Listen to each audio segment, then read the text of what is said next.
Thank you for attending this presentation of the Snap Creator Framework. Today we're going to discuss policies in Snap Creator 4.1.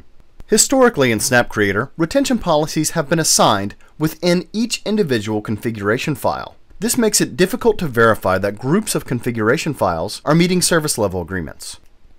Snap Creator 4.1 introduces policy objects. Using policy objects, retention policies can be assigned to profiles, or groups of configuration files.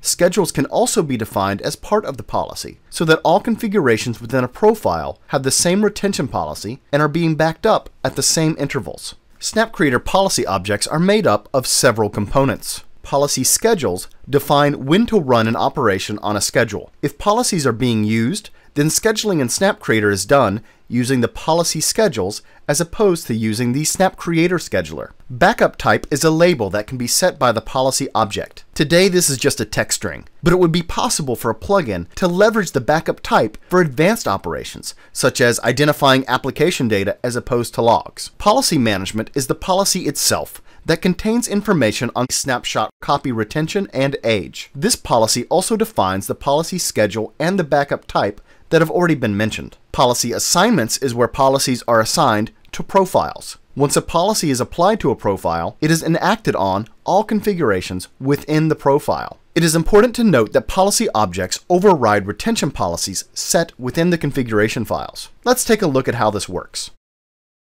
I am currently logged on to the Snap Creator GUI. A user with the Policy Viewer permission will be able to see the new policy menu item in the GUI. A user with the Policy Admin permission will be needed in order to perform the actions shown in this video. The default administrator role has this capability. Looking at the policy drop-down menu, there are several items listed. Starting at the top, we'll go through each item in turn. First, I'll select Policy Schedules. Policy schedules are optional, but it is the only way within Snap Creator to schedule a backup using policy objects. Since no schedules currently exist, I will create one by clicking Create.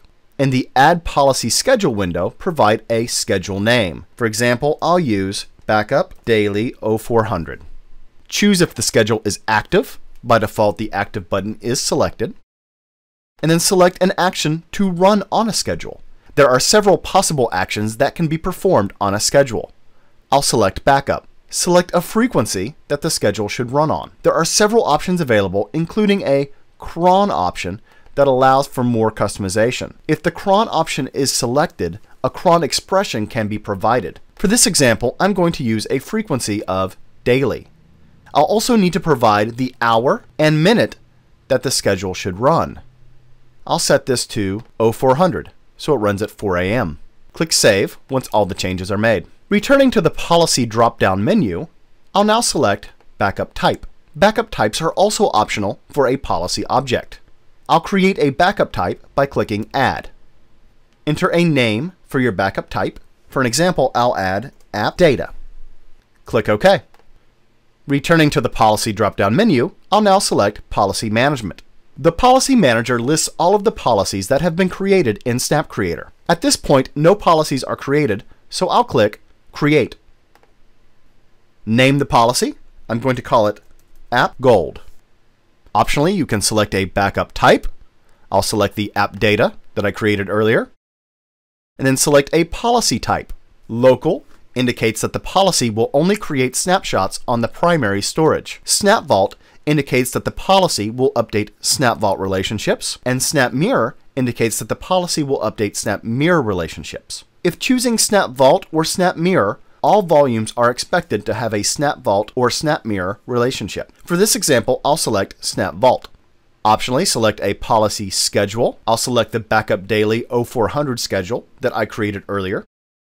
Define a snapshot retention count. I'll choose 31 to keep a month's worth of snapshots. And define a snapshot retention age.